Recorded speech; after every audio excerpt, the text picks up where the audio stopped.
सजना पलकन के छाव में।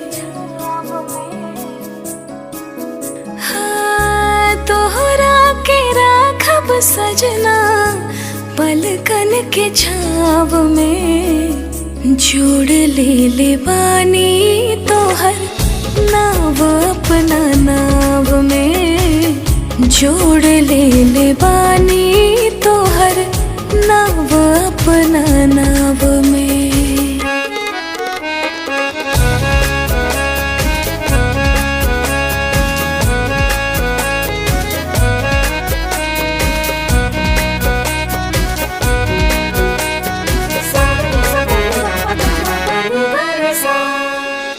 धूप चाहे छाव होई दिन चाहे रात होई छूटी नाही साथ सैया हथवा में हाथ होई।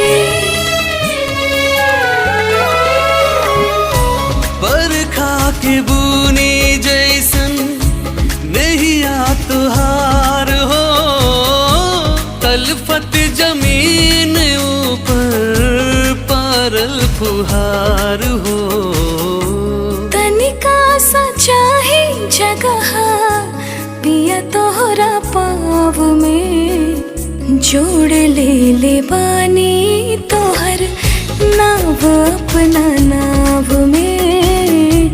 जोड़ ले बानी तोहर नाव अपना नाव में।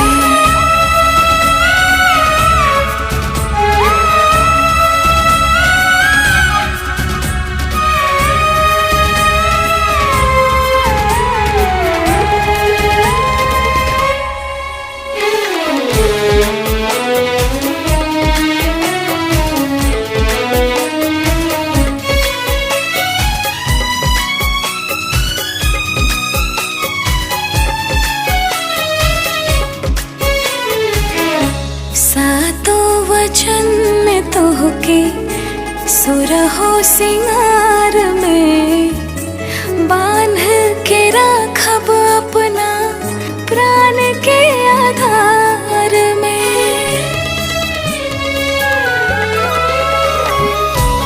किस्मत में ऐलू बासी होगी तो मत खा। जब तू खा सकेला तो हम काहे ना खा सकेला। तब ता पसंद रहलू बहु हम रमाई के। विदा के ले जा जल्दी डोली अपना गाँव में। जोड़ ले बानी तोहर नाव अपना नाव में। जोड़ ले बानी तोहर नाव